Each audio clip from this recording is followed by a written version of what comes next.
मेरे प्रिय आत्मा,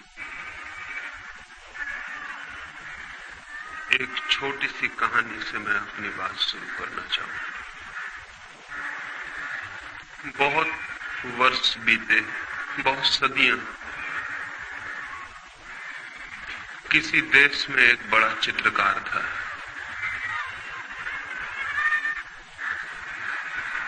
वो जब अपनी युवावस्था में था, उसने सोचा कि मैं एक ऐसा चित्र बनाऊं जिसमें भगवान का आनंद झलकता हो।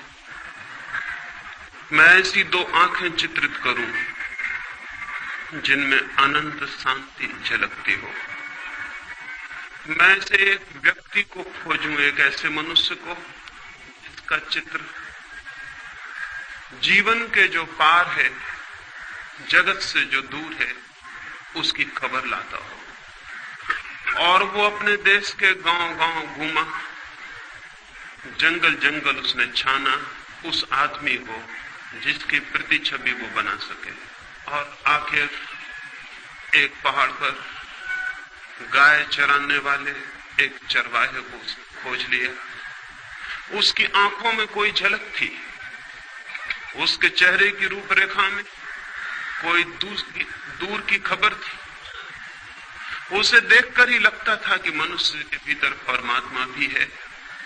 उसने उसके चित्र को बनाया। उस चित्र की लाखों प्रतियां गांव-गांव, दूर-दूर के देशों में बिकी। लोगों ने उस चित्र को घर में टांग कर अपने को धन्य समझा। फिर 20 वर्ष बाद वो चित्रकार बूढ़ा हो गया था और उस चित्रकार को एक ख्याल और आया। जीवन भर के अनुभव से उसे पता चला था कि आदमी में भगवान ही अगर अकेला होता तो ठीक था, आदमी में शैतान भी दिखाई पड़ता है। उसने सोचा कि मैं एक चित्र और बनाऊं जिसमें आदमी के भीतर शैतान की छवि हो, तब मेरे दोनों चित्र पूरे मनुष्य के चित्र बन सकेंगे। वो फिर गया बुढ़ापे में, जुआ घरों में, शराब खानों में, पागल घरों में। उसने खोजबीन की उस आदमी की जो आदमी ना हो, शैतान हो, जिसकी आंखों में नरक की लपटें जलती हों, जिसके चेहरे की आकृति उस सब का स्मरण दिलाती हो जो अशुभ है, कुरूप है, असुंदर है। वो पाप की प्रतिमा की खोज में निकला। एक प्रतिमा उसने परमात्मा की बनाई थी, वो एक प्रतिमा पाप की भी बनाना चाहता था। और बहुत खोजने के बाद एक कारागृह में उसे एक कैदी मिल गया जिसने 7 हत्याएं की थी और जो थोड़े ही दिनों बाद मृत्यु की प्रतीक्षा कर रहा था, फांसी पर लटकाया जाने को। उस आदमी की आंखों में नरक के दर्शन होते थे, घृणा जैसे साक्षात थी। उस आदमी की चेहरे की रूपरेखा ऐसी थी कि वैसा कुरूप मनुष्य खोजना मुश्किल था। उसने उसके चित्र को बनाया। जिस दिन उसका चित्र बन के पूरा हुआ, वो अपने पहले चित्र को भी लेकर कारागृह में आया और दोनों चित्रों को पास पास रख के देखने लगा कि कौन सी कलाकृति श्रेष्ठ बनी। तय करना मुश्किल था। चित्रकार खुद भी मुग्ध हो गया था। दोनों ही चित्र अद्भुत थे। कौन सा श्रेष्ठ था कला की दृष्टि से, यह तय करना मुश्किल था। और तभी उस चित्रकार को पीछे किसी की रोने की आवाज सुनाई पड़ी। लौट के देखा तो वो कैदी जंजीरों में बंधा रो रहा है जिसकी उसने तस्वीर बनाई थी। वो चित्रकार हैरान हुआ। उसने कहा कि मेरे दोस्त, तुम क्यों रोते हो? चित्रों को देखकर तुम्हें क्या तकलीफ हुई? उस आदमी ने कहा, मैंने इतने दिन तक छिपाने की कोशिश की, लेकिन आज मैं हार गया हूं। शायद तुम्हें पता नहीं कि पहली तस्वीर भी तुमने मेरी ही बनाई थी। ये दोनों तस्वीरें मेरी। 20 साल पहले पहाड़ पर जो आदमी तुम्हें मिला था वो मैं ही। और इसलिए रोता हूं कि मैंने 20 साल में कौन सी यात्रा कर ली, स्वर्ग से नरक की, परमात्मा से पाप की। पता नहीं ये कहानी कहां तक सच हो या ना हो, लेकिन हर आदमी के जीवन में 2 तस्वीरें हैं। हर आदमी के भीतर शैतान है और हर आदमी के भीतर परमात्मा भी, और हर आदमी के भीतर नरक की भी संभावना है और स्वर्ग की भी। हर आदमी के भीतर सौंदर्य के फूल भी खिल सकते हैं और कुरूपता के गंदे डबरे भी बन सकते हैं। प्रत्येक आदमी इन दो यात्राओं के बीच निरंतर डोल रहा है। ये दो छोर हैं जिनमें से आदमी किसी को भी छू सकता है, और अधिक लोग नरक के छोर को छू लेते हैं, और बहुत कम सौभाग्यशाली हैं जो अपने भीतर परमात्मा को उखाड़ पाते हो। क्या हम अपने भीतर परमात्मा को उखाड़ पाने में सफल हो सकते हैं? क्या हम वो प्रतिमा बनेंगे जहां परमात्मा की झलक मिले? ये कैसे हो सकता है? इस प्रश्न के साथ ही आज की दूसरी चर्चा में शुरू करना चाहता हूं। ये कैसे हो सकता है कि आदमी परमात्मा की प्रतिमा बने? ये कैसे हो सकता है कि आदमी का जीवन एक स्वर्ग बने, एक सुवास, एक सुगंध, एक सौंदर्य? ये कैसे हो सकता है कि मनुष्य उसे जान ले जिसकी कोई मृत्यु नहीं? ये कैसे हो सकता है कि मनुष्य परमात्मा के मंदिर में प्रविष्ट हो जाए? होता तो उल्टा है। बचपन में हम कहीं स्वर्ग में होते हैं और बूढ़े होते होते नरक तक पहुंच जाते हैं। होता उल्टा है। होता यह है कि बचपन के बाद जैसे रोज हमारा पतन होता है। बचपन में तो किसी इनोसेंस, किसी निर्दोष संसार का हम अनुभव करते हैं, और फिर धीरे धीरे कपट से भरा हुआ, पाखंड से भरा हुआ मार्ग हम तय करते हैं। और बूढ़े होते होते न केवल हम शरीर से बूढ़े हो जाते हैं, बल्कि हम आत्मा से भी बूढ़े हो जाते हैं। न केवल शरीर दीनहीन, जीन जर्जर हो जाता है, बल्कि आत्मा भी पतित, दीन जर्जर हो जाती है। ये और इसे ही हम जीवन मान लेते हैं और समाप्त हो जाते हैं। धर्म इस संबंध में संदेह उठाना चाहता है। धर्म एक बड़ा संदेह है इस संबंध में कि यह आदमी की जीवन की यात्रा गलत है, कि स्वर्ग से हम नरक तक पहुंच जाएं। होना तो उल्टा चाहिए। जीवन की यात्रा उपलब्धि की यात्रा होनी चाहिए, कि हम दुख से आनंद तक पहुंचे, हम अंधकार से प्रकाश तक पहुंचे, हम मृत्यु से अमृत तक पहुंच जाएं। प्राणों के प्राण की अभिलाषा और प्यास भी वही है। प्राणों में एक ही आकांक्षा है कि मृत्यु से अमृत तक कैसे पहुंचे। प्राणों में एक ही प्यास है कि हम अंधकार से आलोक को कैसे उपलब्ध हो। प्राणों की एक ही मांग है कि हम असत्य से सत्य तक कैसे जा सकते हैं। निश्चित ही सत्य की यात्रा के लिए, निश्चित ही स्वयं के भीतर परमात्मा की खोज के लिए व्यक्ति को ऊर्जा का एक संग्रह चाहिए, कंजर्वेशन चाहिए। व्यक्ति को शक्ति का एक संवर्धन चाहिए। उसके भीतर शक्ति इकट्ठी हो कि वो शक्ति का एक स्रोत बन जाए, तभी व्यक्तित्व को स्वर्ग तक ले जाया जा सकता है। स्वर्ग निर्बलों के लिए नहीं है। जीवन के सत्य उनके लिए नहीं है जो दीनहीन हो जाते हैं शक्ति को खोकर, जो जीवन की सारी शक्ति को खो देते हैं और भीतर दुर्बल और दीन हो जाते हैं। वे यात्रा नहीं कर सकते। उस यात्रा पर चढ़ने के लिए, उन पहाड़ों पर चढ़ने के लिए शक्ति चाहिए, और शक्ति का संवर्धन धर्म का सूत्र है। शक्ति का संवर्धन, कंजर्वेशन ऑफ एनर्जी। कैसे शक्ति इकट्ठी हो कि हम शक्ति के उबलते हुए भंडार हो जाएं, लेकिन हम तो दीनहीन जन हैं। सारी शक्ति खोकर हम धीरे धीरे निर्बल होते चले जाते। सब खो जाता है, भीतर रिक्तता रह जाती है, खाली, भीतर एक खालीपन के अतिरिक्त और कुछ भी नहीं छूटता। हम शक्ति को कैसे खो देते हैं? मनुष्य का शक्ति को खोने का सबसे बड़ा द्वार सेक्स है। काम मनुष्य की शक्ति के खोने का सबसे बड़ा द्वार है, जहां से वो शक्ति को खोता है। और जैसे मैंने कल आपसे कहा, कोई कारण है जिसकी वजह से वो शक्ति को खोता है। शक्ति को कोई भी खोना नहीं चाहता है। कौन शक्ति को खोना चाहता है?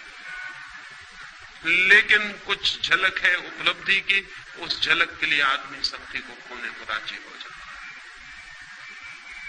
काम के क्षणों में कुछ अनुभव है, उस अनुभव के लिए आदमी सब कुछ खोने को तैयार हो जाता है।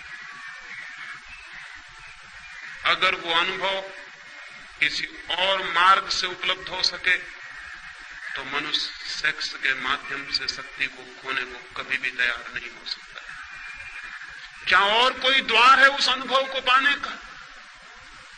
क्या और कोई मार्ग है उस अनुभूति को उपलब्ध करने का, जहां हम अपने प्राणों की गहरी से गहराई में उतर जाते हैं, जहां हम जीवन का ऊंचा से ऊंचा शिखर छूते हैं, जहां हम जीवन की शांति और आनंद की एक झलक पाते हैं? क्या कोई और मार्ग है? क्या कोई और मार्ग है अपने भीतर पहुंच जाने का? क्या स्वयं की शांति और आनंद के स्रोत तक पहुंच जाने की और कोई सीढ़ी है? अगर वो सीढ़ी हमें दिखाई पड़ जाए तो जीवन में एक क्रांति घटित हो जाती है। आदमी काम के प्रति विमुख और राम के प्रति सन्मुख हो जाता है। एक क्रांति घटित हो जाती है, एक नया द्वार खुल जाता है। मनुष्य की जाति को अगर हम नया द्वार न दे सकें तो मनुष्य एक रिपीटेटिव सर्किल में, एक पुनरुक्ति वाले चक्कर में घूमता है और नष्ट होता है। लेकिन आज तक सेक्स के संबंध में जो भी धारणाएं रही हैं, वो मनुष्य को सेक्स के अतिरिक्त नया द्वार खोलने में समर्थ नहीं बना पाई, बल्कि एक उल्टा उपद्रव हुआ। प्रकृति एक ही द्वार देती है मनुष्य को, वो सेक्स का द्वार है। अब तक की शिक्षाओं ने वो द्वार भी बंद कर दिया और नया द्वार खोला नहीं। शक्ति भीतर घूमने लगी और चक्कर काटने लगी, और अगर नया द्वार शक्ति के लिए न मिले तो घूमती हुई शक्ति मनुष्य को विक्षिप्त कर देती है, पागल कर देती है। और विक्षिप्त मनुष्य फिर न केवल उस द्वार से जो सेक्स का सहज द्वार था निकलने की चेष्टा करता है, वो दीवालों और खिड़कियों को तोड़कर भी उसकी शक्ति बाहर बहने लगती है। वो अप्राकृतिक मार्गों से भी सेक्स की शक्ति बाहर बहने लगती है। ये दुर्घटना घटी है। ये मनुष्य जाति के बड़े से बड़े दुर्भाग्यों में से एक है। नया द्वार नहीं खोला गया और पुराना द्वार बंद कर दिया गया। इसलिए मैं सेक्स के विरोध में, दुश्मनी के लिए, दमन के लिए अब तक जो भी शिक्षाएं दी गई हैं, उन सबके स्पष्ट विरोध में खड़ा हुआ। उन सारी शिक्षाओं से मनुष्य की सेक्सुअलिटी बढ़ी है, कम नहीं हुई, बल्कि विकृत हुई। क्या करें? लेकिन कोई और द्वार खोला जा सकता है।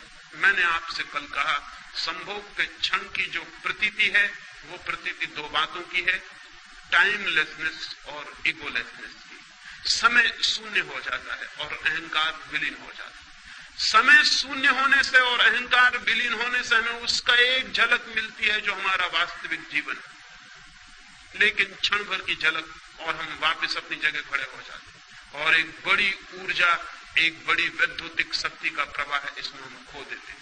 फिर उस झलक की याद, स्मृति मन को पीड़ा देती रहती है। हम वापस उस अनुभव को पाना चाहते हैं, वापस उस अनुभव को पाना चाहते हैं। और वो झलक कितनी छोटी है, एक क्षण में खो जाती है। ठीक से उसकी स्मृति भी नहीं रह जाती कि क्या थी झलक, हमने क्या जाना था। बस एक धुन, एक अर्ज, एक पागल प्रतीक्षा रह जाती है फिर उस अनुभव को पाने की। और जीवन भर आदमी इसी चेष्टा में संलग्न रहता है, लेकिन उस झलक को एक क्षण से ज्यादा नहीं पा सकता है। वही झलक ध्यान के माध्यम से भी उपलब्ध होती है। मनुष्य की चेतना तक पहुंचने के दो मार्ग हैं, काम और ध्यान, सेक्स और मेडिटेशन। सेक्स प्राकृतिक मार्ग है जो प्रकृति ने दिया हुआ है, जानवरों को भी दिया हुआ है, पक्षियों को भी दिया हुआ है, पौधों को भी दिया हुआ है, मनुष्यों को भी दिया हुआ है। और जब तक मनुष्य केवल प्रकृति के दिए हुए द्वार का उपयोग करता है, तब तक वो पशुओं से ऊपर नहीं हो सकता। वो सारा द्वार तो पशुओं के लिए भी उपलब्ध है। मनुष्यता का प्रारंभ उस दिन से होता है जिस दिन से मनुष्य सेक्स के अतिरिक्त एक नया द्वार खोलने में समर्थ हो जाता है। उसके पहले हम मनुष्य नहीं है, नाम मात्र को मनुष्य। उसके पहले हमारे जीवन का केंद्र पशु का केंद्र है, प्रकृति का केंद्र है। तब तक हम उसके ऊपर नहीं उठ पाए, उसे ट्रांसेंड नहीं कर पाए, उसका अतिक्रमण नहीं कर पाए। तब तक हम पशुओं की भांति ही जीते हैं। हमने कपड़े मनुष्यों के पहन रखे, हमने भाषा मनुष्यों की बोलते, हमने सारा रूप मनुष्यों का पैदा कर रखा है, लेकिन भीतर गहरे से गहरे मन के तल पर हम पशुओं से ज्यादा नहीं होते, नहीं हो सकते हैं। और इसलिए जरा सा मौका मिल जाए और हमारी मनुष्यता को जरा सी छूट मिल जाए तो हम तत्काल पशु हो जाते हैं। हिंदुस्तान पाकिस्तान का बंटवारा हुआ और हमें दिखाई पड़ गया कि आदमी के कपड़ों के भीतर जानवर बैठा हुआ है। हमें दिखाई पड़ गया कि वो लोग जो कल मस्जिद में प्रार्थना करते थे और मंदिर में गीता पढ़ते थे, वो क्या कर रहे हैं? वो हत्याएं कर रहे हैं, वो बलात्कार कर रहे हैं, वो सब कुछ कर रहे हैं। वही लोग जो मंदिरों मस्जिदों में दिखाई पड़ते थे, वही लोग बलात्कार करते हुए दिखाई पड़ने लगे। क्या हो गया इनको? अभी दंगा फसाद हो जाए, अभी यहां दंगा हो जाए और यही आदमी को दंगे में मौका मिल जाएगा अपनी आदमी से छुट्टी ले लेने और फौरन वो जो भीतर छिपा हुआ पशु है प्रकट हो जाए। वो हमेशा तैयार है, वो प्रतीक्षा कर रहा है कि मुझे मौका मिल जाए। भीड़ भाड़ में उसे मौका मिल जाता है तो वो जल्दी से छोड़ देता है अपना ख्याल, वो जो बांध बूंद के उसने रखा हुआ है। भीड़ में मौका मिल जाता है उसे भूल जाने का कि मैं भूल जाऊं अपने को। इसलिए आज तक अकेले आदमियों ने उतने पाप नहीं किए हैं जितने भीड़ में आदमियों ने पाप किए। अकेला आदमी थोड़ा डरता है कि कोई देख लेगा, अकेला आदमी थोड़ा सोचता है कि मैं ये क्या कर रहा हूं। अकेले आदमी को अपने कपड़ों की थोड़ी फिक्र होती है कि लोग क्या कहेंगे, जानवर हो। लेकिन जब बड़ी भीड़ होती है तो अकेला आदमी कहता आप कौन देखता, आप कौन पहचानता। वो भीड़ के साथ एक हो जाता है, उसकी आइडेंटिटी मिट जाती है। अब वो फला नाम का आदमी नहीं, अब एक बड़ी भीड़ है और बड़ी भीड़ जो करती है वो भी करता है, हत्या करता है, आग लगाता है, बलात्कार करता है। भीड़ में उसे मौका मिल जाता है कि वो अपने पशु को फिर से छुट्टी दे दे जो उसके भीतर छिपा है। और इसीलिए आदमी 10-5 वर्षों में युद्ध की प्रतीक्षा करने लगता है, दंगों की प्रतीक्षा करने लगता है। अगर हिंदू मुस्लिम का बहाना मिल जाए तो हिंदू मुस्लिम सही, अगर हिंदू मुस्लिम का ना मिले तो गुजराती मराठी भी काम कर सकता है। अगर गुजराती मराठी ना हो तो हिंदी बोलने वाला और गैर हिंदी बोलने वाला भी काम कर सकता है। कोई भी बहाना चाहिए आदमी को, उसके भीतर के पशु को छुट्टी चाहिए। वो घबरा जाता है, पशु भीतर बंद रहते रहते वो कहता मुझे प्रकट होने दो। और आदमी के भीतर का पशु तब तक नहीं मिटता है जब तक पशुता का जो सहज मार्ग है उसके ऊपर मनुष्य की चेतना ना उठे। पशुता का सहज मार्ग, हमारी ऊर्जा, हमारी शक्ति का एक ही द्वार है बहने का, वो है सेक्स। और वो द्वार बंद कर दें तो कठिनाई खड़ी हो जाती है। उस द्वार को बंद करने के पहले नए द्वार का उद्घाटन होना जरूरी है, जीवन चेतना नई दिशा में प्रवाहित हो सके। लेकिन ये हो सकता है ये आज तक किया नहीं गया, नहीं किया गया क्योंकि दमन सरल मालूम पड़ा, रूपांतरण कठिन। दबा देना किसी बात को आसान है, बदलने की विधि और साधना की जरूरत है। इसलिए हमने सरल मार्ग का उपयोग किया कि दबा दो अपने भीतर। लेकिन हम ये भूल गए कि दबाने से कोई चीज नष्ट नहीं होती है, दबाने से और बलशाली हो जाती। और हम ये भी भूल गए कि दबाने से हमारा आकर्षण और गहरा होता है। जिसे हम दबाते हैं वो हमारे चेतना की और गहरी परतों में प्रविष्ट हो जाता है। हम उसे दिन में दबा लेते हैं, वो सपनों में हमारे आंखों में झूलने लगता है। हम उसे रोजमर्रा दबा लेते हैं, वो हमारे भीतर प्रतीक्षा करता है कि कब मौका मिल जाए, कब मैं फूट पड़ूं, निकल पड़ूं। जिसे हम दबाते हैं उससे हम मुक्त नहीं होते, हम और गहरे अर्थों में और गहराइयों में और अचेतन में और अनकॉन्शियस तक उसकी जड़ें पहुंच जाती हैं और वो हमें जकड़ लेता है। आदमी सेक्स को दबाने के कारण ही बन गया और जकड़ गया।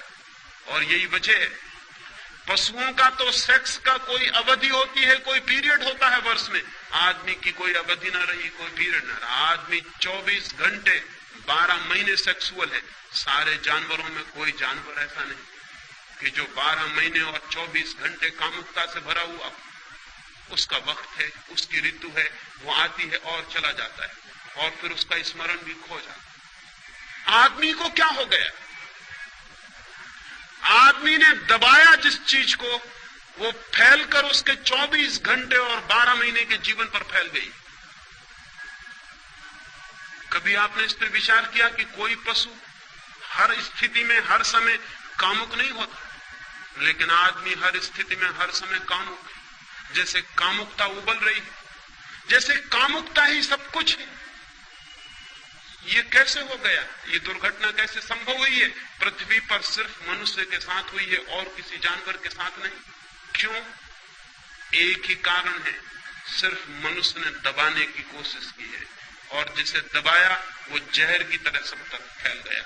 और दबाने के लिए हमें क्या करना पड़ा? दबाने के लिए हमें निंदा करनी पड़ी, दबाने के लिए हमें गाली देनी पड़ी, दबाने के लिए हमें अपमानजनक भावनाएं पैदा करनी पड़ी। हमें कहना पड़ा सेक्स पाप है, हमें कहना पड़ा कि सेक्स नरक है, हमें कहना पड़ा कि जो सेक्स में है वो गरेत है, निंदित है।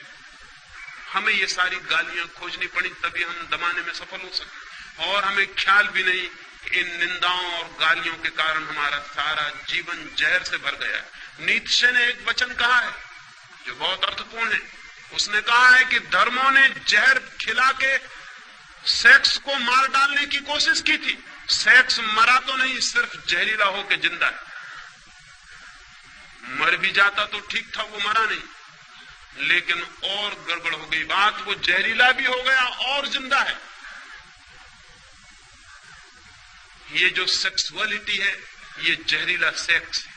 सेक्स तो पशुओं में भी है, काम तो पशुओं में भी है, क्योंकि काम जीवन की ऊर्जा है। लेकिन सेक्सुअलिटी, कामुकता सिर्फ मनुष्य में, कामुकता पशुओं में नहीं।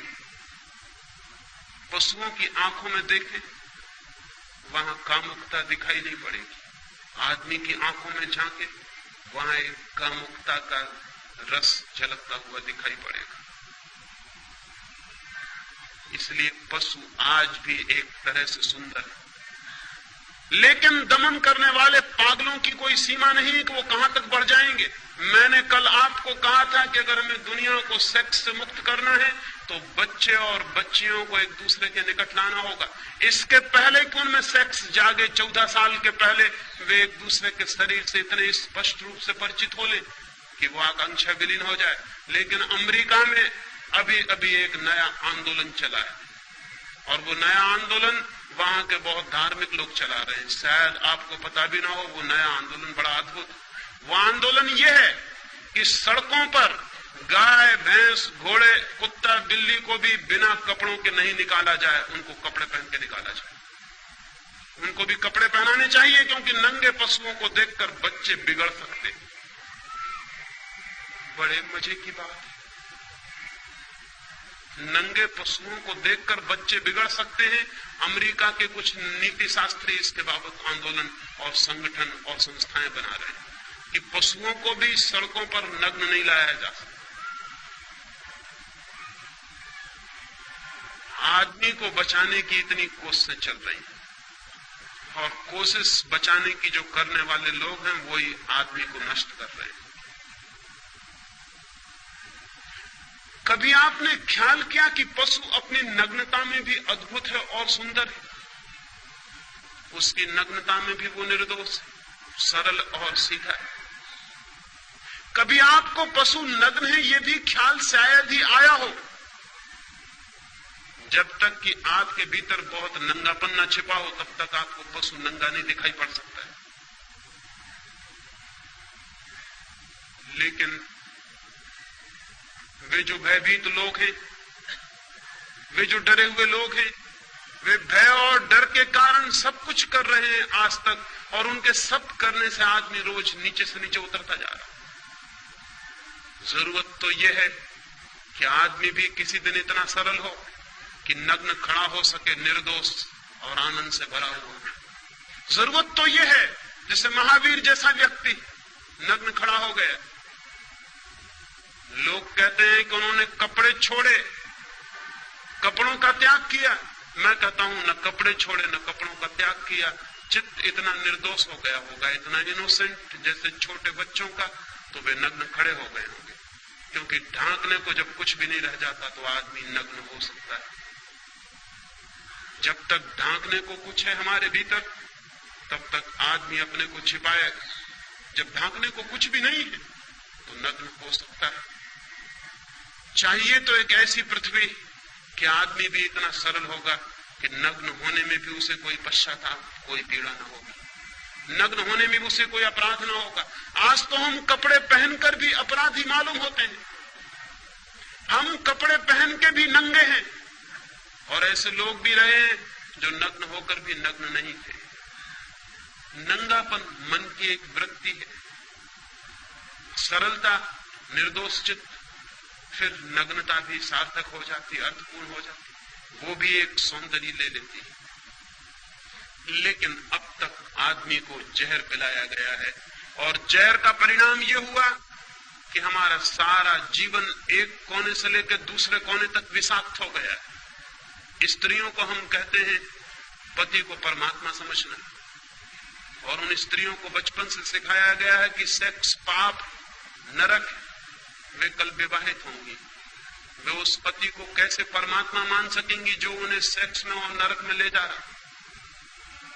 एक तरफ हम सिखाते हैं पति परमात्मा है, और पत्नी का अनुभव कहता है कि यही पहला पापी है जो मुझे नरक में घसीट रहा है। एक बहन ने मुझे आकर कहा, पिछली मीटिंग में जब मैं यहां बोला भारतीय विद्या भवन में, तो एक बहन मेरे पास उसी दिन आई और उसने कहा कि मैं बहुत गुस्से में हूं, मैं बहुत क्रोध में हूं। सेक्स तो बड़ी घृणित चीज है, सेक्स तो पाप है, और आपने सेक्स की इतनी बात क्यों की?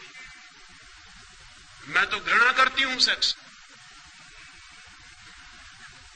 अब ये पत्नी है, इसका पति है, इसके बच्चे हैं, बच्चियां हैं, और ये पत्नी सेक्स को घृणा करती है।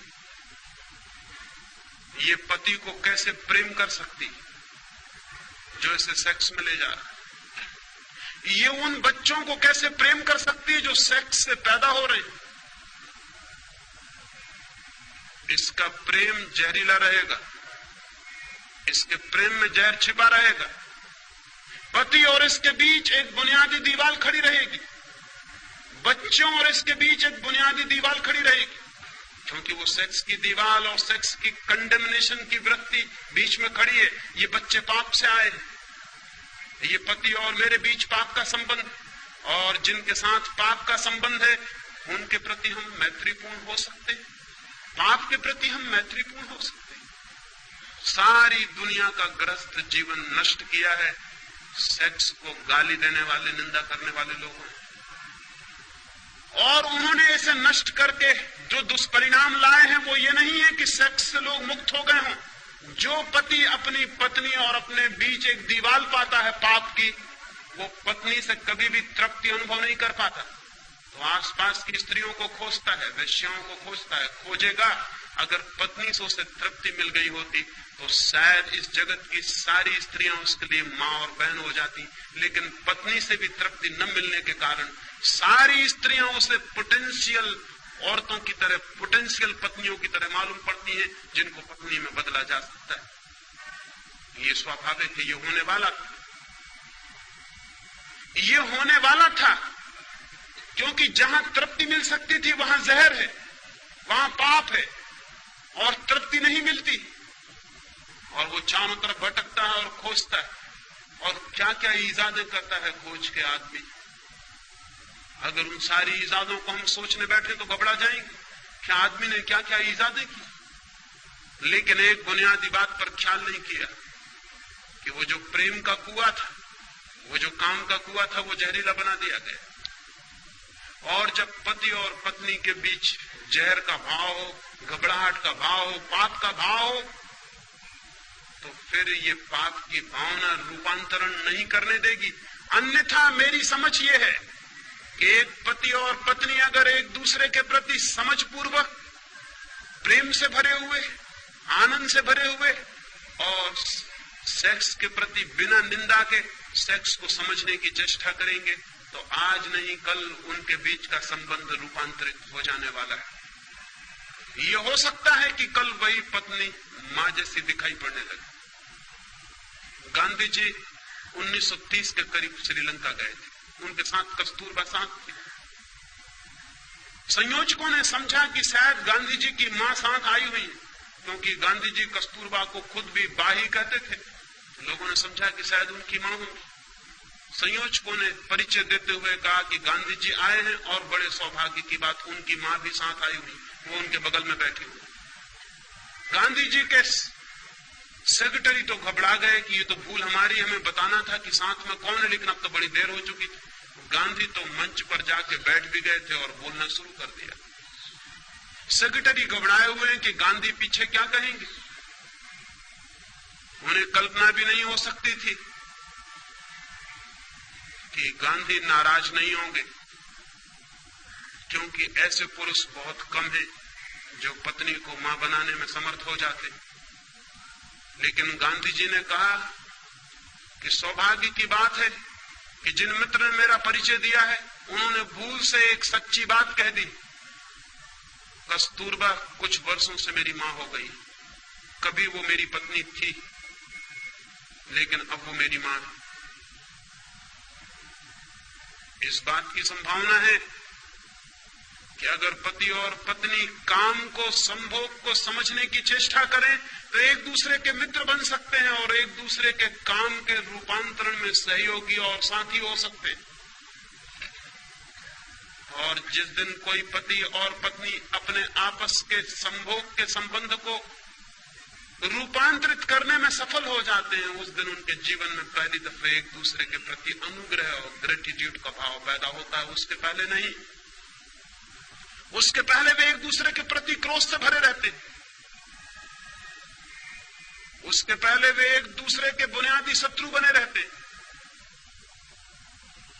उसके पहले उनके बीच एक संघर्ष है, मैत्री नहीं। मैत्री उस दिन शुरू होती है जिस दिन वे एक दूसरे के साथी बनते हैं और उनके काम की ऊर्जा को रूपांतरण करने में माध्यम बन जाते। उस दिन एक अनुग्रह, एक ग्रेटिट्यूड, एक कृतज्ञता का भाव ज्ञापन होता है।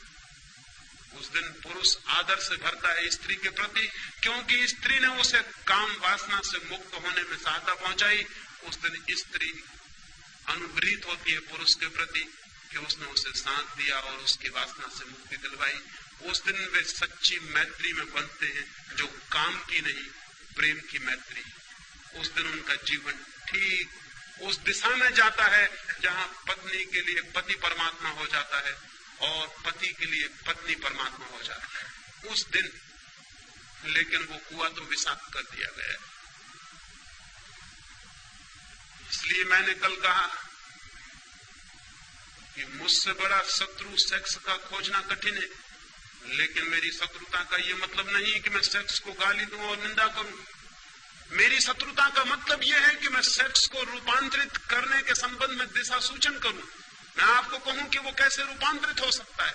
मैं कोयले का दुश्मन हूं क्योंकि मैं कोयले को हीरा बनाना चाहता हूं। मैं सेक्स को रूपांतरित करना चाहता हूं। वो कैसे रूपांतरित होगा, उसकी क्या विधि होगी? मैंने आपसे कहा एक द्वार खोलना जरूरी है, नया द्वार। बच्चे जैसे ही पैदा होते हैं वैसे ही उनके जीवन में सेक्स का आगमन नहीं हो जाता है। अभी देर है, अभी शरीर शक्ति इकट्ठी करेगा, अभी शरीर के अणु मजबूत होंगे। अभी उस दिन की प्रतीक्षा है जब शरीर पूरा तैयार हो जाएगा, ऊर्जा इकट्ठी होगी और द्वार जो बंद रहा है 14 वर्षों तक वो खुल जाएगा ऊर्जा के धक्के से और सेक्स की दुनिया शुरू होगी। एक बार द्वार खुल जाने के बाद नया द्वार खोलना कठिन हो जाता है, क्योंकि समस्त ऊर्जाओं का नियम यह है, समस्त शक्तियों का। वे एक दफा अपना मार्ग खोज लें बहने के लिए तो वे उसी मार्ग से बहना पसंद करती।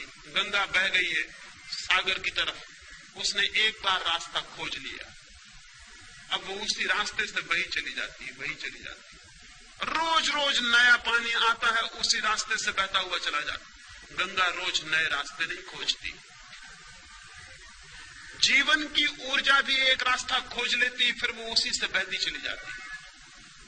अगर जमीन को कामुकता से मुक्त करना है तो सेक्स का रास्ता खुलने के पहले नया रास्ता, ध्यान का रास्ता तोड़ देना जरूरी है। एक एक छोटे बच्चे को ध्यान की अनिवार्य शिक्षा और दीक्षा मिलनी चाहिए। तो हम उसे सेक्स के विरोध की दीक्षा देते हैं, जो कि अत्यंत मूर्खतापूर्ण है। सेक्स के विरोध की दीक्षा नहीं देनी है, शिक्षा देनी है ध्यान की, पॉजिटिव, कि वो ध्यान को कैसे उपलब्ध हो। और बच्चे ध्यान को जल्दी उपलब्ध हो सकते हैं क्योंकि अभी उनकी ऊर्जा का कोई भी द्वार खुला नहीं, अभी द्वार बंद है, अभी ऊर्जा संरक्षित है। अभी कहीं भी नए द्वार पर धक्के दिए जा सकते हैं और नया द्वार खोला जा सकता है। फिर यही बूढ़े हो जाएंगे और इन्हें ध्यान में पहुंचना अत्यंत कठिन हो जाएगा। ऐसे ही जैसे एक नया पौधा पैदा होता है, उसकी शाखाएं कहीं भी झुक जाती हैं, कहीं भी झुकाई जा सकती हैं, फिर वही बूढ़ा वृक्ष हो जाता है। फिर हम उसकी शाखाओं को झुकाने की कोशिश करते हैं, फिर शाखाएं टूट जाती हैं, झुकती नहीं। बूढ़े लोग ध्यान की चेष्टा करते हैं दुनिया में, जो बिल्कुल ही गलत है। ध्यान की सारी चेष्टा छोटे बच्चों पर की जानी चाहिए। लेकिन मरने के करीब पहुंच के आदमी ध्यान में उत्सुक होता है। वो पूछता है ध्यान क्या, योग क्या, हम कैसे शांत हो जाएं? जब जीवन की सारी ऊर्जा खो गई, जब जीवन के सब रास्ते सख्त और मजबूत हो गए, जब झुकना और बदलना मुश्किल हो गया, तब वो पूछता है अब मैं कैसे बदल जाऊं? एक पैर आदमी कब्र में डाल लेता है, दूसरा पैर बाहर रख के पूछता है ध्यान का कोई रास्ता है?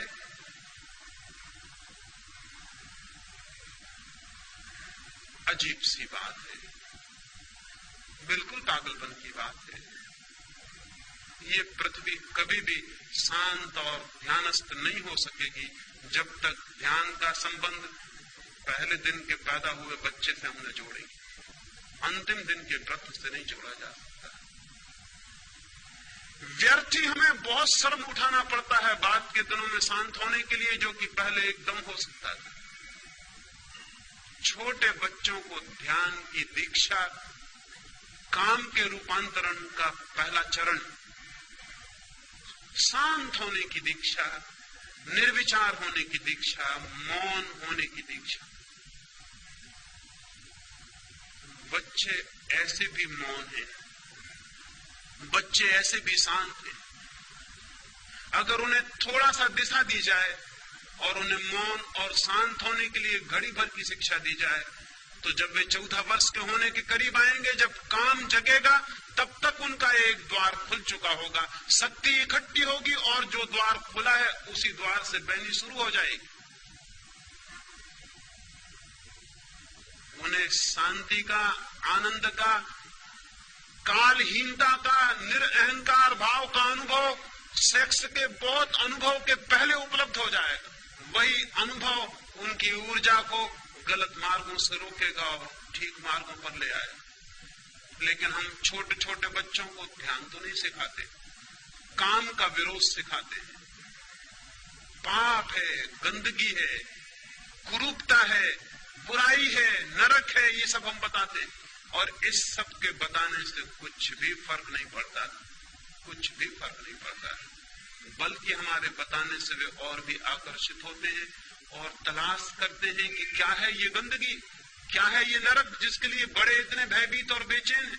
और फिर थोड़े ही दिनों में उन्हें यह भी पता चल जाता है कि बड़े जिस बात से हमें रोकने की कोशिश कर रहे हैं, खुद दिन रात उसी में लीन। और जिस दिन उन्हें यह पता चल जाता है, माँ बाप के प्रति सारी श्रद्धा समाप्त हो जाती है। माँ बाप के प्रति श्रद्धा समाप्त करने में शिक्षा का हाथ नहीं है। माँ बाप के प्रति श्रद्धा समाप्त करने में माँ बाप का अपना हाथ है। आप जिन बातों के लिए बच्चों को गंदा कहते हैं, बच्चे बहुत जल्दी पता लगा लेते हैं कि उन सारी गंदगियों में आप भली भांति लवलीन। आपकी दिन की जिंदगी दूसरी है और आपकी दूसरी। आप कहते कुछ हैं, करते कुछ हैं। छोटे बच्चे बहुत एक्यूट ऑब्जर्वर होते हैं, वो बहुत गौर से निरीक्षण करते रहते हैं कि क्या हो रहा है घर में। वो देखते हैं कि माँ जिस बात को गंदा कहती है, बाप जिस बात को गंदा कहता है, वही गंदी बात दिन रात घर में चल रही। इसका उन्हें बहुत जल्दी बोध हो जाता है। उनका सारा श्रद्धा का भाव विलीन हो जाता है कि धोखेबाज है ये माँ बाप, पाखंडी है, हिपोक्रेट है, ये बातें कुछ और कहते हैं, करते कुछ और हैं। और जिन बच्चों का माँ बाप पर से विश्वास उठ गया, वो बच्चे परमात्मा पर कभी विश्वास नहीं कर सकेंगे, इसको याद रखना। क्योंकि बच्चों के लिए परमात्मा का पहला दर्शन माँ बाप में होता है। अगर वो वहीं खंडित हो गया तो ये बच्चे भविष्य में नास्तिक हो जाने वाले। बच्चों को पहले परमात्मा की प्रतीति अपने माँ बाप की पवित्रता से होती है। पहली दफा बच्चे माँ बाप को ही जानते हैं निकटतम, और उनसे ही उन्हें पहली दफा श्रद्धा और रिवरेंस का भाव पैदा होता है। अगर वही खंडित हो गया तो इन बच्चों को मरते दम तक वापस परमात्मा के रास्ते पे लाना मुश्किल हो जाएगा। क्योंकि पहला परमात्मा ही धोखा दे गया, जो माँ थी, जो बाप था, वही धोखेबाज सिद्ध हुआ।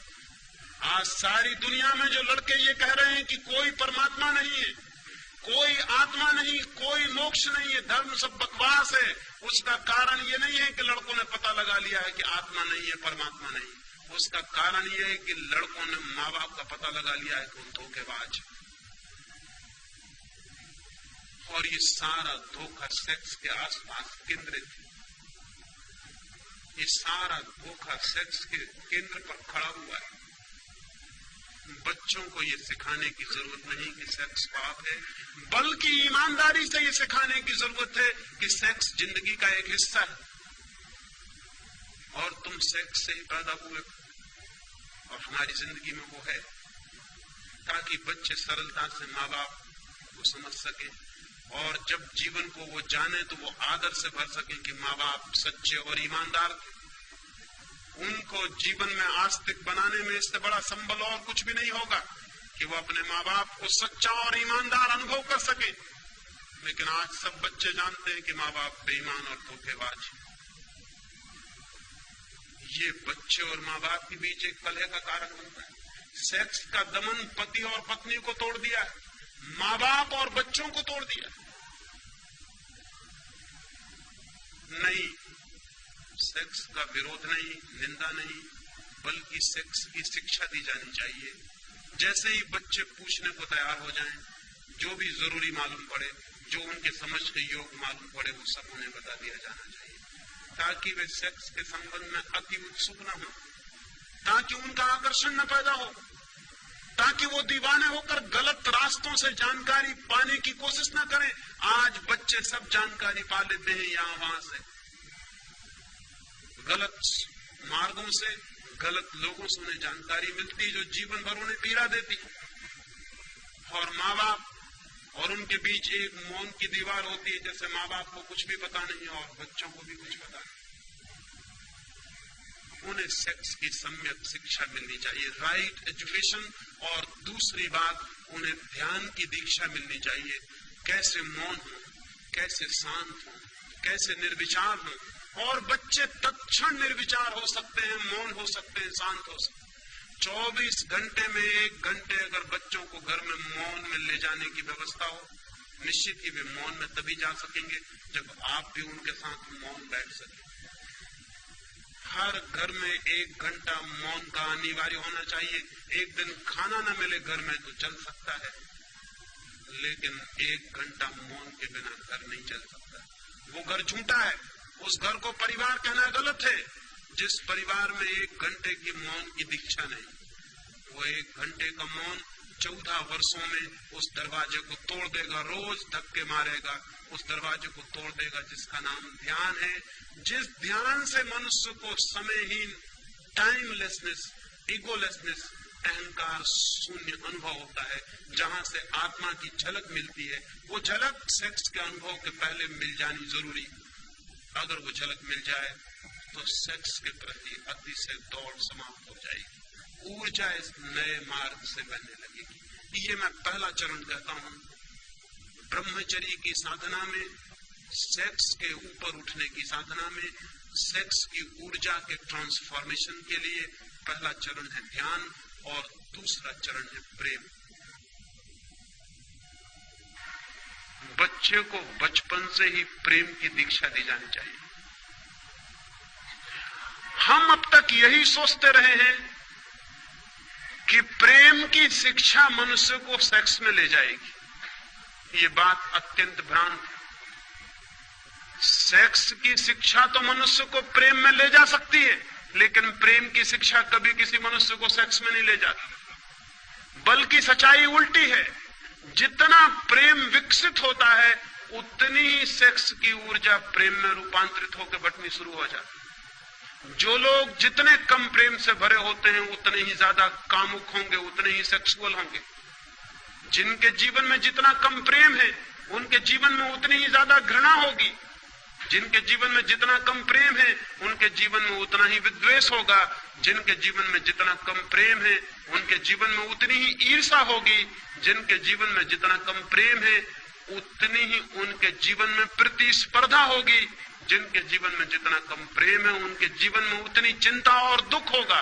दुख, चिंता, ईर्ष्या, घृणा, द्वेष, इन सब से जो आदमी जितना ज्यादा घिरा है उसकी शक्तियां सारी की सारी भीतर इकट्ठी हो जाती हैं। उनके निकास का कोई मार्ग नहीं रह जाता। उनके निकास का एक ही मार्ग रह जाता है, वो सेक्स। प्रेम शक्तियों का निकास बनता है। प्रेम बहाव है, क्रिएशन, सृजनात्मक है प्रेम, इसलिए वो बहता है और एक तृप्ति लाता है। वो तृप्ति सेक्स की तृप्ति से बहुत ज्यादा कीमती और गहरी। जिसे वो तृप्ति मिल गई वो फिर कंकड़ पत्थर नहीं बीनता, जिसे हीरे जवाहरात मिलने शुरू हो जाते। लेकिन घृणा से भरे आदमी को वो तृप्ति कभी नहीं मिलती। घृणा में वो तोड़ देता है चीजों को, लेकिन तोड़ने से कभी किसी आदमी को कोई तृप्ति नहीं मिलती। तृप्ति मिलती है निर्माण करने से। द्वेष से भरा आदमी संघर्ष करता है, लेकिन संघर्ष से कोई तृप्ति नहीं मिलती। तृप्ति मिलती है दान से, देने से, छीन लेने से नहीं। संघर्ष करने वाला छीन लेता है, छीनने से वो तृप्ति कभी नहीं मिलती जो किसी को दे देने से और दान से उपलब्ध होती है। महत्वाकांक्षी आदमी एक पद से दूसरे पद की यात्रा करता रहता है, लेकिन कभी भी शांत नहीं हो पाता। शांत वे होते हैं जो पदों की यात्रा नहीं बल्कि प्रेम की यात्रा करते हैं, जो प्रेम के एक तीर्थ से दूसरे तीर्थ की यात्रा करते हैं। जितना आदमी प्रेमपूर्ण होता है उतना तृप्ति, एक कंटेंटमेंट, एक गहरा संतोष, एक आनंद का भाव, एक उपलब्धि का भाव उसके प्राणों के रग रग में बहने लगता है। उसके सारे शरीर से एक रस झलकने लगता है जो तृप्ति का रस है, जो आनंद का रस है। वैसा तृप्त आदमी सेक्स की दिशाओं में नहीं जाता। जाने के लिए, रोकने के लिए चेष्टा नहीं करनी पड़ती, वो जाता ही नहीं। क्योंकि यही तृप्ति क्षण भर को सेक्स से मिलती थी, प्रेम से ये तृप्ति 24 घंटे को मिल जाती। तो दूसरी दिशा है कि व्यक्तित्व का अधिकतम विकास प्रेम के मार्गों पर होना चाहिए। हम प्रेम करें, हम प्रेम दें, हम प्रेम में जिए। और जरूरी नहीं है कि हम प्रेम मनुष्य को ही देंगे तभी प्रेम की दीक्षा होगी। प्रेम की दीक्षा तो पूरे व्यक्तित्व के प्रेम पूर्ण होने की दीक्षा है। वो तो टू बी लविंग होने की दीक्षा है। एक पत्थर को भी हम उठाएं तो ऐसे उठा सकते हैं जैसे मित्र को उठा रहे हैं, और एक आदमी का हाथ भी हम ऐसे पकड़ सकते हैं जैसे शत्रु का हाथ पकड़े हुए। एक आदमी वस्तुओं के साथ भी प्रेमपूर्ण व्यवहार कर सकता है। एक आदमी आदमियों के साथ भी ऐसा व्यवहार करता है जैसा वस्तुओं के साथ भी नहीं करना चाहिए। घृणा से भरा हुआ आदमी वस्तुएं समझता है मनुष्यों को। प्रेम से भरा हुआ आदमी वस्तुओं को भी व्यक्तित्व देता है। एक फकीर से मिलने एक जर्मन यात्री गया हुआ था। वो किसी क्रोध में होगा, उसने दरवाजे पर जोर से जूते खोल दिए। जब जूतों को पटका, धक्का दिया दरवाजे को जोर से। क्रोध में आदमी जूते भी खोलता है तो ऐसे जैसे जूते दुश्मन, दरवाजा भी खोलता है तो ऐसे जैसे दरवाजे से कोई झगड़ा हो। दरवाजे को धक्के देकर वो भीतर गया, उस फकीर से जाके नमस्कार किया। उस फकीर ने कहा कि नहीं, अभी मैं नमस्कार का उत्तर न दे सकूंगा, पहले तुम दरवाजे से और जूतों से क्षमा मांगो। उस आदमी ने कहा, पागल हो गए हैं, दरवाजों और जूतों से क्षमा? क्या उनका भी कोई व्यक्तित्व है? उस फकीर ने कहा, तुमने क्रोध करते समय कभी भी न सोचा कि इनका कोई व्यक्तित्व है। तुमने जूते ऐसे पटके जैसे उनमें जान हो, जैसे उनका कोई कसूर हो। तुमने दरवाजा ऐसा खोला जैसे तुम दुश्मन हो। नहीं, जब तुमने क्रोध करते वक्त उनका व्यक्तित्व मान लिया तो पहले जाओ क्षमा मांग के आ जाओ, तब मैं तुमसे आगे बात करूं, अन्यथा मैं बात करने को नहीं। अब वो आदमी दूर जर्मनी से उस फकीर को मिलने गया था, इतनी सी बात पर मुलाकात ना हो सकेगी, मजबूरी थी, उसे जाके दरवाजे पर हाथ जोड़ के क्षमा मांगनी पड़ी कि मित्र क्षमा कर दो। जूतों को कहना पड़ा माफ करिए, भूल हो गई, हमने जो आपको इस भांति गुस्से में खोला। उस जर्मन यात्री ने लिखा है कि लेकिन जब मैं क्षमा मांग रहा था तो पहले तो मुझे हंसी आई कि मैं क्या पागलपन कर रहा हूं, लेकिन जब मैं क्षमा मांग चुका तो मैं हैरान हुआ, मुझे एक इतनी शांति मालूम हुई जिसकी मुझे कल्पना नहीं हो सकती थी कि दरवाजे और जूतों से क्षमा मांग के शांति मिल सकती। मैं जाकर उस फकीर के पास बैठा, वो हंसने लगा और उसने कहा अब ठीक, अब कुछ बात हो सकती है, तुमने थोड़ा प्रेम जाहिर किया, अब तुम संबंधित हो सकते हो, समझ भी सकते हो, क्योंकि अब तुम प्रफुल्लित हो, अब तुम आनंद से भर गए हो। सवाल मनुष्यों के साथ ही प्रेमपूर्ण होने का नहीं, प्रेमपूर्ण होने का है। ये सवाल नहीं है कि मां को प्रेम दो, ये गलत बातें हैं। जब कोई मां अपने बच्चे को कहती है कि मैं तेरी मां हूं इसलिए प्रेम कर, तब वो गलत शिक्षा दे रही है, क्योंकि जिस प्रेम में इसलिए लगा हुआ है देयरफॉर वो प्रेम झूठा। जो कहता है इसलिए प्रेम करो कि मैं बाप हूं, वो गलत शिक्षा दे रहा है। वो कारण बता रहा है प्रेम का, प्रेम अकारण होता है, प्रेम कारण सहित नहीं होता। मां कहती मैं तेरी मां हूं, मैंने तुझे इतने दिन पाला पोसा बड़ा किया इसलिए प्रेम कर, वो वजह बता रही, प्रेम खत्म हो गया। अगर वो प्रेम भी होगा तो बच्चा झूठा प्रेम दिखाने की कोशिश करेगा, क्योंकि ये मां है इसलिए प्रेम दिखाना पड़ेगा। नहीं, प्रेम की शिक्षा का मतलब है प्रेम का कारण नहीं, प्रेम पूर्ण होने की सुविधा और व्यवस्था कि बच्चा प्रेमपूर्ण हो सके। जो मां कहती मुझसे प्रेम कर क्योंकि मैं मां हूं, वो प्रेम नहीं सिखा रही। उसे ये कहना चाहिए कि ये तेरा व्यक्तित्व, ये तेरे भविष्य, ये तेरे आनंद की बात है कि जो भी तेरे मार्ग पे पड़ जाए तू उससे प्रेमपूर्ण हो। पत्थर पड़ जाए, फूल पड़ जाए, आदमी पड़ जाए, जानवर पड़ जाए, ये सवाल जानवर को प्रेम देने का नहीं, फूल को प्रेम देने का नहीं, मां को प्रेम देने का नहीं, तेरे प्रेमपूर्ण होने का है, क्योंकि तेरा भविष्य इस पर निर्भर करेगा कि तू कितना प्रेमपूर्ण है, तेरा व्यक्तित्व कितना प्रेम से भरा हुआ है, उतना तेरे जीवन में आनंद की संभावना बढ़ेगी। प्रेमपूर्ण होने की शिक्षा चाहिए मनुष्य को, तो वो कामुकता से मुक्त हो सकता है। लेकिन हम तो प्रेम की कोई शिक्षा नहीं देते, हम तो प्रेम का कोई भाव पैदा नहीं करते। हम तो प्रेम के नाम पर भी जो बातें करते हैं वो झूठी सिखाते हैं उनको। क्या आपको पता है कि एक आदमी एक के प्रति प्रेमपूर्ण और दूसरे के प्रति घृणापूर्ण हो सकता है? यह असंभव है।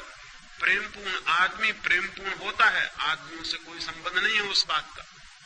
अकेले में बैठता है तो भी प्रेमपूर्ण होता है, कोई नहीं होता तो भी प्रेमपूर्ण होता है। प्रेमपूर्ण होना उसके स्वभाव की बात है, वो आपसे संबंधित होने का सवाल नहीं। क्रोधी आदमी अकेले में भी क्रोधपूर्ण होता है, घृणा से भरा आदमी अकेले में भी घृणा से भरा होता है। वो अकेले भी बैठा है तो आप उसको देख के कह सकते हैं कि यह आदमी क्रोधी है, हालांकि वो किसी पर क्रोध नहीं कर रहा है, लेकिन उसका सारा व्यक्तित्व क्रोधी। प्रेमपूर्ण आदमी अगर अकेले में बैठा है तो आप कहेंगे यह आदमी कितने प्रेम से भरा हुआ बैठा। फूल एकांत में खिलते हैं जंगल के तो वहां भी सुगंध बिखेरते रहते हैं, चाहे कोई सूंघने वाला हो या ना हो। रास्ते से कोई निकले या निकले, फूल सुगंधित होता रहता है। फूल का सुगंधित होना स्वभाव है, इस भूल में आप मत पड़ना कि आपके लिए सुगंधित हो रहा है। प्रेमपूर्ण होना व्यक्तित्व बनाना चाहिए, वो हमारा व्यक्तित्व हो, इससे कोई संबंध नहीं कि वो किसके प्रति। लेकिन जितने प्रेम करने वाले लोग हैं वो सोचते हैं कि मेरे प्रति प्रेमपूर्ण हो जाओ और किसी के प्रति नहीं, और उनको पता नहीं कि जो सबके प्रति प्रेमपूर्ण नहीं वो किसी के प्रति प्रेमपूर्ण नहीं हो सकता। पत्नी कहती पति से मुझे प्रेम करना बस, फिर आ गया स्टॉप, फिर इधर उधर कहीं देखना मत, फिर और कहीं तुम्हारे प्रेम की जरा सी धारा ना बहे, बस प्रेम यानी इस तरफ। और उस पत्नी को पता नहीं कि ये प्रेम झूठा वो अपने हाथ से किए ले रही। जो पति प्रेमपूर्ण नहीं है हर स्थिति में हर एक के प्रति, वो पत्नी के प्रति भी प्रेमपूर्ण कैसे हो सकता है? प्रेमपूर्ण 24 घंटे के जीवन का स्वभाव। वो ऐसी कोई बात नहीं कि हम किसी के प्रति प्रेमपूर्ण हो जाएं और किसी के प्रति प्रेमहीन हो जाएं। लेकिन आज तक मनुष्यता इसको समझने में समर्थ नहीं हो पाई। बाप कहता है कि मेरे प्रति प्रेमपूर्ण, लेकिन घर में जो चपरासी है उसके प्रति वो तो नौकर। लेकिन उसे पता नहीं कि जो बेटा एक बूढ़े नौकर के प्रति प्रेमपूर्ण नहीं हो पाया है, वो बूढ़ा नौकर भी किसी का बाप है। वो आज नहीं कल जब उसका बाप भी बूढ़ा हो जाएगा, उसके प्रति भी प्रेमपूर्ण नहीं रह जाएगा। तब ये बाप पछताएगा कि मेरा लड़का मेरे प्रति प्रेमपूर्ण नहीं। लेकिन इस बाप को पता ही नहीं कि लड़का प्रेमपूर्ण हो सकता था उसके प्रति भी, अगर जो भी आसपास थे सबके प्रति प्रेमपूर्ण होने की शिक्षा दी गई होती तो वो इसके प्रति भी प्रेमपूर्ण होता। प्रेम स्वभाव की बात है, संबंध की बात नहीं। प्रेम रिलेशनशिप नहीं है। प्रेम है स्टेट ऑफ माइंड। वो मनुष्य के व्यक्तित्व का भीतरी अंग है। तो हमें प्रेमपूर्ण होने की दूसरी दीक्षा दी जानी चाहिए एक एक चीज के प्रति। अगर बच्चा एक किताब को भी गलत ढंग से रखे तो गलती बात है, उसे उसी क्षण टोकना चाहिए कि तुम्हारे व्यक्तित्व के लिए शोभादायक नहीं कि तुम इस भांति किताब को रखो। कोई देखेगा, कोई सुनेगा, कोई पाएगा कि तुम किताब के साथ दुर्व्यवहार किए हो, तुम एक कुत्ते के साथ गलत ढंग से पेश आए हो। ये तुम्हारे व्यक्तित्व की गलती है। एक फकीर के बाबत मुझे ख्याल आता है। एक छोटा सा फकीर का झोपड़ा था। रात थी, जोर से वर्षा होती थी। रात के 12 बजे होंगे। फकीर और उसकी पत्नी दोनों सोते थे। किसी आदमी ने दरवाजे पर दस्तक दी। छोटा था झोपड़ा, कोई शायद शरण चाहता है। उसकी पत्नी से उसने कहा कि द्वार खोल दे। कोई द्वार पर खड़ा है, कोई यात्री, कोई अपरिचित मित्र। सुनते हैं उसकी बात। उसने कहा कोई अपरिचित मित्र। हमारे तो जो परिचित हैं वो भी मित्र नहीं होते। उसने कहा कोई अपरिचित मित्र। ये प्रेम का भाव। कोई अपरिचित मित्र द्वार पर खड़ा है, द्वार खोल। उसकी पत्नी ने कहा लेकिन जगह तो बहुत कम है, हम 2 के लायक ही मुश्किल से है। कोई तीसरा आदमी भीतर आएगा तो हम क्या करेंगे? उस फकीर ने कहा पागल, ये किसी अमीर का महल नहीं है कि छोटा पड़ जाए। ये गरीब की झोपड़ी। अमीर का महल छोटा पड़ जाता है हमेशा। एक मेहमान आ जाए तो महल छोटा पड़ जाता है। ये गरीब की झोपड़ी है। उसकी पत्नी ने कहा इसमें झोपड़ी अमीर और गरीब का क्या सवाल, जगह छोटी है। उस फकीर ने कहा जहां दिल में जगह बड़ी हो वहां झोपड़ा महल की तरह मालूम होता है, और जहां दिल में छोटी जगह हो वहां झोपड़ा। तो क्या महल भी छोटा और झोपड़ा हो जाता? द्वार खोल दे। द्वार पर खड़े हुए आदमी को वापस कैसे लौटाया जा सकता है? अभी हम दोनों लेटे थे, अब 3 लेट नहीं सकेंगे, तीनों बैठेंगे। बैठने के लिए काफी जगह है। मजबूरी थी, पत्नी को दरवाजा खोल देना पड़ा। एक मित्र आ गया, पानी से भीगा हुआ, उसके कपड़े बदले। फिर वो तीनों बैठ के गपशप करने लगे। दरवाजा फिर बंद है। फिर किन्हीं 2 आदमियों ने दरवाजे पे दस्तक दी। अब उस फकीर ने उस मित्र को कहा, वो दरवाजे के पास था, कि दरवाजा खोल दो, मालूम होता है कोई आया। उस आदमी ने कहा कैसे खोल दो दरवाजा, जगह कहाँ है यहाँ? वो आदमी अभी 2 घड़ी पहले आया था खुद, और भूल गया ये बात कि जिस प्रेम ने मुझे जगह दी थी वो मुझे जगह नहीं दी थी। प्रेम था उसके भीतर, इसलिए जगह दी थी। अब फिर कोई दूसरा आ गया, फिर जगह बनानी पड़ेगी। लेकिन उस आदमी ने कहा नहीं, दरवाजा खोलने की जरूरत नहीं, मुश्किल से हम 3 बैठे हुए। वो फकीर हंसने लगा। उसने कहा बड़े पागल हो, मैंने तुम्हारे लिए जगह नहीं की थी।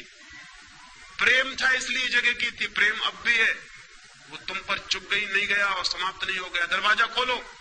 अभी हम दूर दूर बैठे हैं, फिर हम पास पास बैठ जाएंगे। पास पास बैठने के लिए काफी जगह है, और रात ठंडी है, पास पास बैठने में आनंद ही और होगा। दरवाजा खोलना पड़ा। 2 आदमी भीतर आ गए। फिर वे पास पास बैठ के गपशप करने लगे, और थोड़ी देर बीती है और रात आगे बढ़ गई और वर्षा हो रही, और एक गधे ने आके सिर लगाया दरवाजे से, पानी में भीग गया है। वो रात शरण चाहता है। उस फकीर ने कहा कि मित्रों, वो 2 मित्र दरवाजे पर बैठे हुए थे जो पीछे आए थे, दरवाजा खोल दो। कोई अपरिचित मित्र फिर आ गया। उन लोगों का ये मित्र वगैरह नहीं है, ये गधा है, इसके लिए जगह खोलने की कोई जरूरत नहीं। उस फकीर ने कहा तुम्हें शायद पता नहीं, अमीर के दरवाजे पर आदमी के साथ भी गधे जैसा व्यवहार किया जाता है। ये गरीब की झोपड़ी है, हम गधे के साथ भी आदमी जैसा व्यवहार करने की आदत से गुजरे। दरवाजा खोल दो, पर वे दोनों कहने लगे जगह। उस फकीर ने कहा जगह बहुत है, अभी हम बैठे हैं, अब हम खड़े हो जाएंगे, खड़े होने के लिए काफी जगह।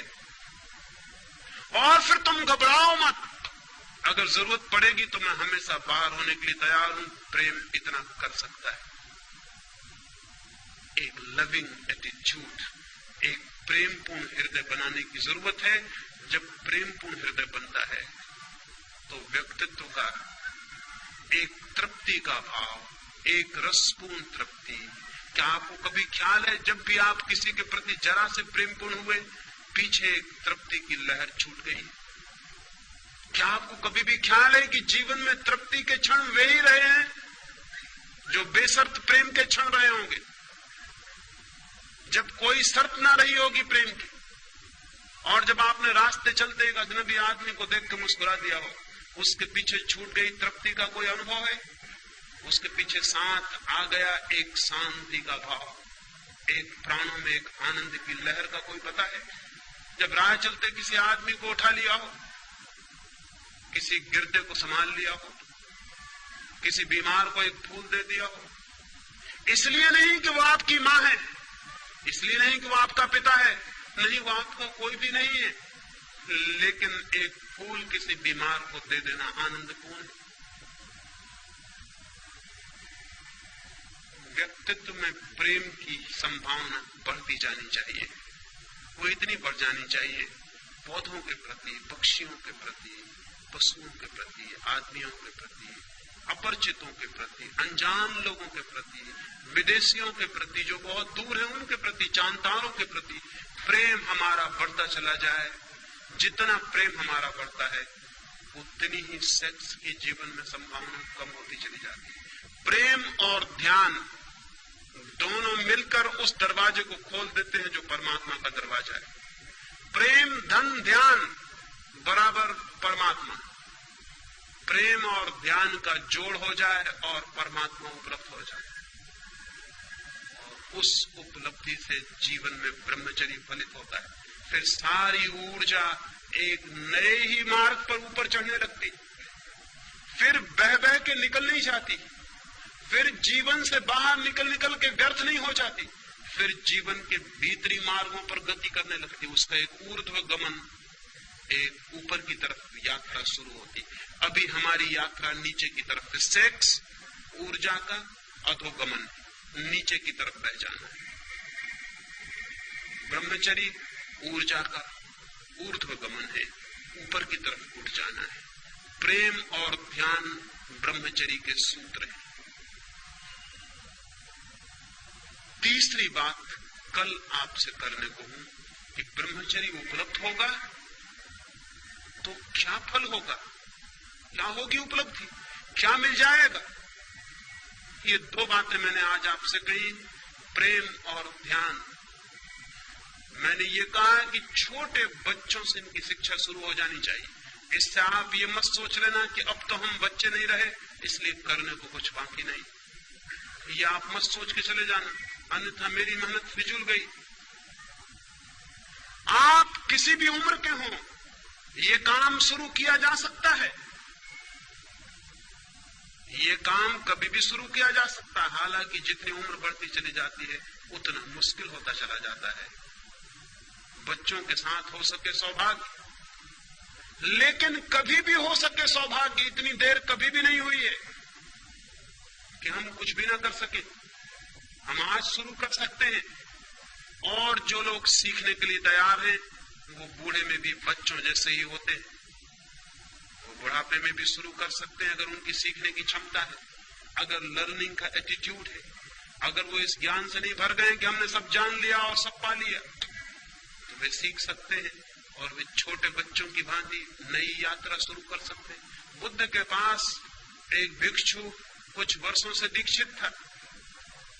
एक दिन बुद्ध ने उससे पूछा कि भिक्षु तुम्हारी उम्र क्या है? उस भिक्षु ने कहा मेरी उम्र 5 वर्ष। बुद्ध कहने लगे 5 वर्ष? तुम तो कोई 70 वर्ष के मालूम पड़ते हो, कैसा झूठ बोलते हो। उस भिक्षु ने कहा लेकिन 5 वर्ष पहले ही मेरे जीवन में ध्यान की किरण फूटी, 5 वर्ष पहले ही मेरे जीवन में प्रेम की वर्षा हुई। उसके पहले मैं जीता था वो सपने में जीना था, वो नींद में जीना था, उसकी गिनती अब मैं नहीं करता हूं, कैसे करूं?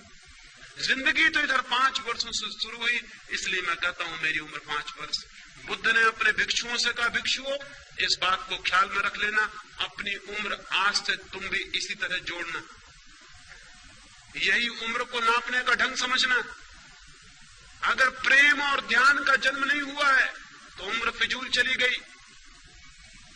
अभी आपका ठीक जन्म भी नहीं हुआ है और कभी भी इतनी देर नहीं हुई जबकि हम प्रयास करें, श्रम करें और हम अपने नए जन्म को उपलब्ध न हो जाए। इसलिए मेरी बात से ये नतीजा मत निकाल लेना आप कि आप तो बचपन के पार हो चुके, इसलिए ये बात आने वाले बच्चों के लिए। कोई आदमी किसी भी क्षण इतने दूर नहीं निकल गया है कि वापस न लौट आए। कोई आदमी कितने ही गलत रास्तों पर चला हो, ऐसी जगह नहीं पहुंच गया है कि ठीक रास्ता उसे दिखाई न पड़ सके। कोई आदमी कितने ही हजारों वर्षों से अंधकार में रह रहा हो, इसका मतलब ये नहीं है कि वो दिया जलाएगा तो अंधकार कहेगा कि मैं 1000 वर्ष पुराना हूं इसलिए नहीं टूटता। दिया जलाने से एक दिन का अंधकार भी टूटता है, 1000 साल का अंधकार भी उसी तरह टूट जाता है। दिया जलाने की चेष्टा बचपन में आसानी से हो सकती है, बाद में थोड़ी कठिनाई है, लेकिन कठिनाई का अर्थ असंभावना नहीं। कठिनाई का अर्थ है थोड़ा ज्यादा श्रम, कठिनाई का अर्थ है थोड़ा ज्यादा संकल्प, कठिनाई का अर्थ है थोड़ा ज्यादा लगन पूर्वक, ज्यादा सातत्य से तोड़ना पड़ेगा व्यक्तित्व की जो बंदी धाराएं हैं उनको, और नए मार्ग खोलने पड़ेंगे। लेकिन जब नए मार्ग की जरा सी भी किरण फूटनी शुरू होती है तो सारा श्रम ऐसा लगता है कि हमने कुछ भी नहीं किया और बहुत कुछ पा लिया है। जब एक किरण भी आती है उस आनंद की, उस सत्य की, उस प्रकाश की, तो लगता है हमने तो बिना कुछ किए पा लिया है, क्योंकि हमने जो किया था उसका तो कोई भी मूल्य नहीं था। जो हाथ में आ गया है वो तो अमूल्य है। इसलिए ये भाव मन में आप न लेंगे, ऐसी मेरी प्रार्थना है। मेरी बातों को इतनी शांति और प्रेम से सुना, उसके लिए बहुत बहुत अनुग्रहित हूँ और अंत में सबके भीतर बैठे परमात्मा को प्रणाम करता हूँ। मेरे प्रणाम स्वीकार करें।